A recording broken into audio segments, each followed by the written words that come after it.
On Monday, Bugatti announced that one of its cars, a modified $3 million Chiron, was clocked at over 300 miles per hour on a test track in Germany.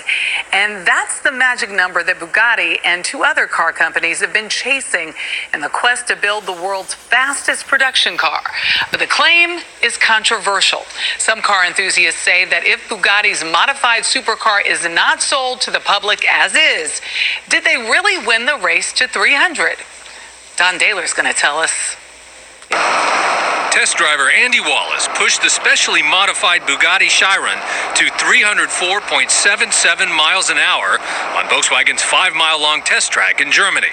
Volkswagen owns Bugatti as well as fellow exotic brands Lamborghini and Bentley. Immediately following the achievement, Bugatti's president, Stephen Wiekelman, announced they're retiring from the speed record business. This world record is for all of you. However, ladies and gentlemen, this was the very last time for us. But if the car was modified, can Bugatti really claim they made the first production vehicle to exceed 300? Road and Track editor-in-chief Travis Sokolsky says only if they start selling this version of the Chiron. Right now, Bugatti has not announced any plans to build this car, but you'd think that they'd be real dumb if they didn't, because they'd be leaving a lot of money on the table and possibly the actual record for production cars. The other guys in the game say the race to the record is still on. Last April, we visited one of them, Texas-based Hennessy Performance. They're trying to make a road-legal, everyday drivable production car capable of 300.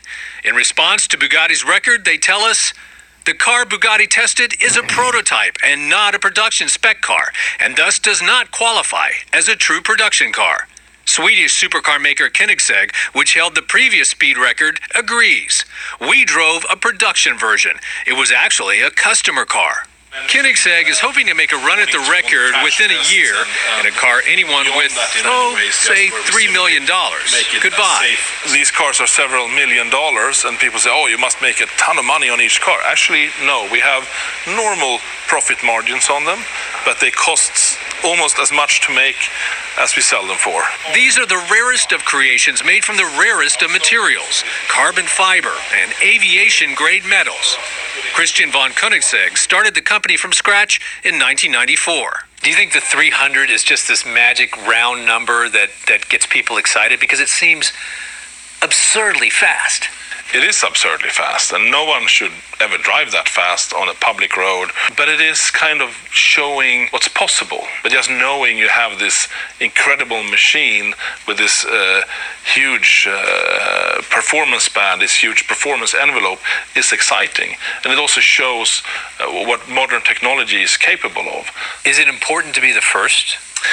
Well, I think it makes a bit of a difference, yeah, for sure. First to something is always exciting. As for the first production car to go 300, Koenigsegg is betting on the Jesko, named after his father, who helped young Christian, barely into his 20s, go after a dream. They got totally shocked at the press conference when we unveiled the car and it was his name on the car. It was a very emotional day for him and for me. His tiny company hit the big time. This is the Koenigsegg.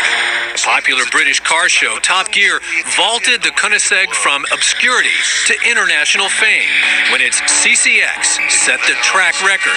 It was like a springboard for bigger things, and we also noticed it in our sales. Our customer base grew, and we could develop the cars a little bit faster and take them to the next level. Are you ready? I'm ready. And talk about the next level. This is the Regera, a 1,700 horsepower gas-electric hybrid that Koenigsegg says can reach 280 miles an hour with a single gear. You're not shifting. No. It's just one gear. Yes. One of Christian's inventions. Koenigsegg will produce 30 of these models a year in their factory on a retired Swedish Air Force base. They use the old airstrip nearby as a test track. But it is the Jesko that will take the company into the future and hopefully the record books in comfort and style. Our goal was always to push the envelopes in all directions. We also wanted the car to be practical. With a decent luggage space, it should be pretty roomy. It should be safe with airbags and have a stereo. We even have cup holders. So in the world of ridiculously expensive, ridiculously fast supercars, just how important are bragging rights? Okolsky of Road and Track says, very. The 300-mile-an-hour goal, is that the moonshot for car companies? It's their Apollo.